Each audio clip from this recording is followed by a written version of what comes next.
Welcome all. इस video में Nifty का एनालिसिस देख लेते हैं कि कल किस डायरेक्शन में निफ्टी निकल सकता है, क्या इंपॉर्टेंट लेवल्स होगी, हम यहाँ पे चार्ट से समझ लेते हैं। और ये भी देख लेते हैं कि इस दिन के लिए हमने क्या एनालिसिस किया था, कहाँ ट्रेड प्लान किया गया। क्योंकि आप आज का दिन देखोगे बहुत ही ज़्यादा साइडवेज मार्केट था। ऑप्शन बायर आज के दिन यहाँ पे पैसा बनाए, ये तो बिल्कुल इम्पॉसिबल जैसा था आज। क्योंकि यहाँ आप देखो बिल्कुल एक ही रेंज में रहा है मार्केट। अब यहाँ पे हमारा क्या डिस्कशन था और हमने पर्सनली आज कहाँ ट्रेड प्लान किया, क्योंकि आज के दिन 2 ट्रेड प्लान किए गए। यहाँ पे एक ट्रेड में यहाँ पे पहले ट्रेड में लॉस हुआ है, एक ट्रेड में यहाँ पे प्रॉफिट हुआ है। मैं बताता हूँ आपको एग्जैक्टली किया क्या। देखिए कल क्लियर डिस्कशन हमने किया था कि मार्केट यहाँ पे ये जो लेवल है, मैंने ये भी लेवल आपको कल मार्केट करके दी थी 25,600। हमने डिस्कस क्या किया था कि अगर इसके ऊपर वगैरह सस्टेन करता है तो कहीं जा सकता है ऊपर, अदरवाइज यहाँ कहीं पे भी यहाँ पे मार्केट रहेगा तो मार्केट नीचे आएगा। क्यों नीचे आएगा? क्योंकि मार्केट ने यहाँ पे सपोर्ट अब तक अच्छा लिया नहीं है। ये हमारा डिस्कशन था, ठीक है। अब मेरा ओवरऑल व्यू सेलिंग का ही था। मैं बाइंग के लिए आज मतलब बाइंग का कोई व्यू नहीं था, मतलब मार्केट ऊपर जाएगा ये व्यू नहीं था, ठीक है। ऐसा व्यू नहीं था कि यहाँ से ऊपर निकलेगा। फिर भी मैंने यहाँ पे एक बाइंग का ट्रेड प्लान किया। क्यों प्लान किया? देखिए रीजन समझे। मेरा भले ही व्यू सेलिंग का था, लेकिन बाय इसलिए मैंने यहाँ पे एक ट्रेड प्लान किया क्योंकि मार्केट आप देखो यहाँ ओपन हुआ और ऊपर कंटिन्यूसली आ रहा था और जो रेजिस्टेंस था उसके इतने पास आ गया। देखिए अक्सर मार्केट को जब नीचे जाना होता है ना तो इतने दूर रेजिस्टेंस के आसपास आता ही नहीं है मार्केट। यहाँ के ओपन होता और थोड़ा बहुत होल्ड करके या फिर छोटा सा यहाँ ब्रेकआउट दिखा के यहीं से गिर जाता। इतने दूर आया, इसका मतलब क्या होता है कि मार्केट को यहाँ पे सेलिंग मतलब जाना नहीं चाहिए, लेकिन सेलिंग के लिए क्या चाहिए होती है? क्वांटिटी चाहिए होती है। अब क्वांटिटी यहाँ पे चाहिए होती है, इसलिए मार्केट ऐसा करता है। मतलब करता क्या है मार्केट कि यहाँ पे ऐसा एक ब्रेकआउट दिखाता है। क्योंकि बहुत से लोग, अब देखिए एग्जांपल लेता हूँ कि अगर मार्केट को नीचे ले जाना है और हम लोगों को क्या करना पड़ेगा, बहुत सी क्वांटिटी सेल करनी पड़ेगी, तभी मार्केट को हम नीचे ले जा पाएंगे। लेकिन हमें अगर सेलिंग करनी है तो किसी को बाय भी करना पड़ेगा ना। मतलब मान लो हमने सेलिंग के लिए ऑर्डर्स डाल दी, बहुत सारे ऑर्डर डाल दी, लेकिन कोई वो अगर हमारी ऑर्डर्स मतलब बाय ही नहीं करेगा तो एग्जीक्यूट कैसे हो पाएगी वो ऑर्डर? तो बाइंग बाइंग कब करेंगे लोग? जब यहाँ पे कुछ ब्रेकआउट दिखाएगा मार्केट, उसे हम कहते हैं फेक ब्रेकआउट। तो मुझे लगा था कि यहाँ पे मार्केट ऐसे यहाँ से एक थोड़ा ऊपर जाएगा और ब्रेकआउट दिखाएगा, लोगों को लगेगा कि चलो यार पिछला रेजिस्टेंस ब्रेक हुआ, रिटेल पब्लिक बाइंग के लिए आएगी और वहीं से डंप हो जाएगा मार्केट। ये मेरा व्यू था और इसलिए मैंने सोचा कि यहाँ कहीं ट्रेड लेता हूँ और ये मूव आएगा उसमें प्रॉफिट बना के स्कैल्प करके निकल जाऊंगा। बट अनफॉर्चुनेटली मार्केट यही से रिवर्स हुआ, तो मैंने यहाँ पे इन लेवल्स के आसपास कहीं स्टॉप लॉस मेरा ले लिया क्योंकि अगेंस्ट चला गया वो सीधे सीधे, ठीक है।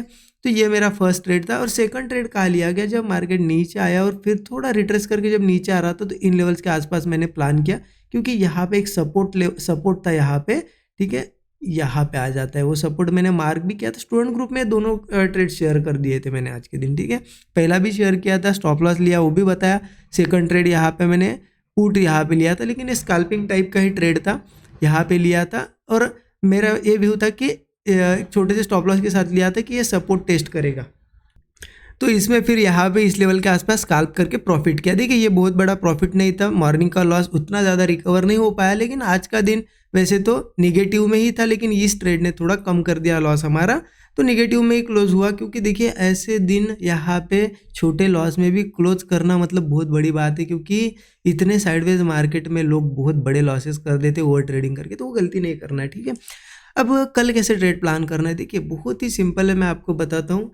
मार्केट वैसे तो बुलिश है, लेकिन अब देखिए डेली चार्ट पे अगर दिखाऊं मैं, मार्केट तो बुलिश है। मार्केट में ब्रेकआउट भी यहाँ पे अच्छा बन गया था, यहाँ पे ऊपर के साइड मार्केट है, लेकिन इन लेवल्स के आसपास थोड़ा सा मार्केट प्रॉब्लम दे रहा है। मार्केट इन लेवल्स के आसपास सस्टेन कर रहा है, हो सकता है कुछ लोगों को निकाले, डराए, यहाँ से रिट्रेसमेंट करे और फिर जाए। अब हम क्या कर सकते हैं एग्जैक्टली? 15 मिनट चार्ट पे चलते। देखिए सिंपल मेरा प्लान क्या रहेगा यहाँ पे कि कल ही देखा हमने कि मार्केट ने यहाँ पे एक अच्छी तरीके से सपोर्ट नहीं लिया है, इसलिए कल ही मैंने आपको बताया था कि मार्केट का थोड़ा यहाँ पे डाउन साइड ही मूव रहेगा, अपसाइड जाना थोड़ा सा मुश्किल है। अब क्योंकि मार्केट को अगर ऊपर भी जाना है तो पहले अच्छे से सपोर्ट लेना पड़ेगा और फिर जाना पड़ेगा। तो वो सपोर्ट्स कहाँ पे आ जाते हैं? देखिए एक सपोर्ट यहीं पे इसी लेवल के आसपास 25,480, ठीक है। इसके नीचे की अगर बात करूँ तो एक छोटा फिर नीचे सपोर्ट है 440 पे सपोर्ट है, और उसके नीचे है 25,370, ये सपोर्ट से, ठीक है। अब मार्केट को ऊपर जाना है तो कहीं ना कहीं से यहाँ से एक सपोर्ट ले सकता है। तो अब देखिए मार्केट यहाँ पे कहीं ओपन होता है, मान लो यहाँ से मैं एक लाइन मार्क करता हूँ, इस लाइन के नीचे यहाँ पे कुछ सपोर्ट्स बन रहे हैं, अगर यहाँ पे ओपन हुआ, थोड़ा नीचे आया या छोटा मोटा गैप डाउन भी हुआ और सस्टेन करके नीचे ही ब्रेक डाउन दे रहा है, तो पहले हम पुट ले सकते हैं। क्यों? क्योंकि सपोर्ट तक जाने तक वो एक हमें प्रॉफिट हो जाएगा, उसमें हम प्रॉफिट बना लेंगे। हो सकता है यहाँ सपोर्ट ना ले और यहाँ से भी गिरे, नेक्स्ट सपोर्ट तक जाए और बड़ा प्रॉफिट हो जाएगा, फिर हो सकता है यहाँ तक भी जाए। तो इस मूव में जहाँ तक मूव चलता रहेगा हम ट्रेल करते करते यहाँ पे प्रॉफिट बना लेंगे। और फिर अगर सपोर्ट लेता है इन तीनों में से कोई भी लेवल पे यहाँ पे, और मान लो यहाँ पे आया, सपोर्ट लिया और फिर सस्टेन करके ब्रेकआउट बना रहा है, फिर यहाँ मैं कॉल साइड का ट्रेड लूंगा, क्योंकि अल्टीमेट व्यू हमारा बुलिश ही है। लेकिन मार्केट रिट्रेस करके सपोर्ट लेगा, ये व्यू है, तो पहले पुट में भी प्रॉफिट बना सकते हैं और फिर सपोर्ट अगर लेगा तो फिर यहाँ कॉल लेंगे। क्योंकि ऐसा भी हो सकता है मार्केट सीधा गैप डाउन हो, सीधा सपोर्ट्स पे ओपन हो और वहाँ सस्टेन कर जाए, ठीक है, सपोर्ट लेता है सस्टेन करता है, तो हम कॉल साइड का ट्रेड प्लान करेंगे। ये व्यू क्लियर है।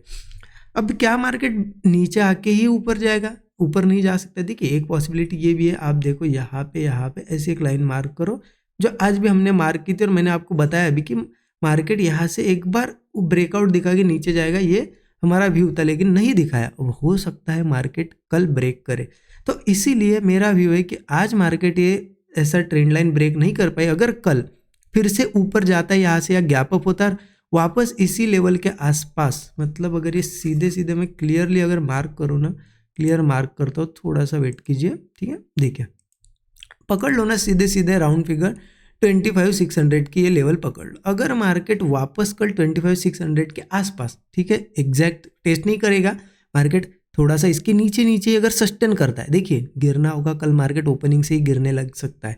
अगर ऊपर जाना होगा तो मार्केट यहाँ से ऊपर आएगा या गैप अप करेगा और सस्टेन करेगा, तो समझ लेना कहीं ना कहीं स्ट्रेंथ है। अगर ब्रेकआउट दिखता है तो हम कॉल साइड का ट्रेड लेंगे, इस होप पे ले रहे हैं हम कि एक ब्रेकआउट दिखाएगा मार्केट, फिर क्वांटिटीज लेगा और फिर हो सकता है गिरे भी। तो इसीलिए बहुत मैं लालच नहीं करूंगा, यहाँ पे कॉल साइड का ट्रेड लेता हूँ 25,600 के ऊपर जितना जाएगा, तो उसके बाद देखिए पता ही चल जाता है कि मार्केट वहाँ से गिरने वाला है बढ़ने वाला है। कैसे पता चल जाता है? प्रीमियम्स देख के, ठीक है, प्रीमियम आप देख लेना। अगर सस्टेन करने वाला मार्केट होगा तो फिर ऑप्शन आपका कॉल ऑप्शन कैसे बढ़ेगा, यहाँ से जब ब्रेकआउट आएगा और ऊपर जाएगा ना, बहुत ही तेजी से बढ़ेगा और बड़ा मुंह देगा, और फिर यहाँ से जब रेड छोटी छोटी रेड कैंडल्स भी बनेगी ना, फिर प्रीमियम घटेगा नहीं, मार्केट वहीं पे वही साइडवेज रहेगा, तो समझ लेना ये बढ़ने वाला है। और हो सकता है फिर ये हाइज भी निकाले 25,680 700 वगैरह निकाले। लेकिन मार्केट को गिरना है कैसे पता चलता है? यहाँ से मूव भी आएगा लेकिन प्रीमियम ज़्यादा नहीं बढ़ेगी, बहुत ही थोड़े से बढ़ेगा, और एक छोटी सी रेड कैंडल भी बनेगी ना, प्रीमियम बहुत घटेगा, तो समझ लेना गिरने वाला है। तो मैं एक मूव आएगा इसके हिसाब से ही मैं ट्रेड प्लान करूंगा। अगर वो सस्टेन कर जाता है तो फिर उसको मैं लंबा खींचूंगा, अगर रिवर्स लगता है, मुझे प्रीमियम लगता है कि हाँ घट रहा है बहुत ज़्यादा, मैं प्रॉफिट बुक कर लूँगा। तो ये मेरा व्यू है। देखिए बहुत सिंपल है, कल का मार्केट साइडवेज में फंसे हुए हैं, जिस साइड निकलेगा उस साइड अच्छा ट्रेड बनेगा। और क्यों बनेगा, हम ऐसे ही नहीं कि चलो जिस साइड ब्रेक होगा उस साइड लेंगे, मैं सब रीजंस के साथ आपको बताता हूँ। हर पीछे के मतलब हर एक चीज़ के पीछे एक रीज़न होता है, ठीक है। जैसा कि मैंने बताया सपोर्ट टेस्ट करने आएगा इसलिए पुट लेंगे, यहाँ सस्टेन करता है तो ब्रेकआउट दिखाने आएगा लोगों को, तो फिर कॉल ले सकते हैं, ठीक है। इस तरीके से प्लान करेंगे और बाकी जो भी ट्रेड लूँगा स्टूडेंट ग्रुप में ज़रूर शेयर करूँगा, ठीक है। अच्छा लगा एनालिसिस तो ज़रूर लाइक करें, अपने दोस्तों के साथ भी शेयर कीजिए। Thank you so much everyone.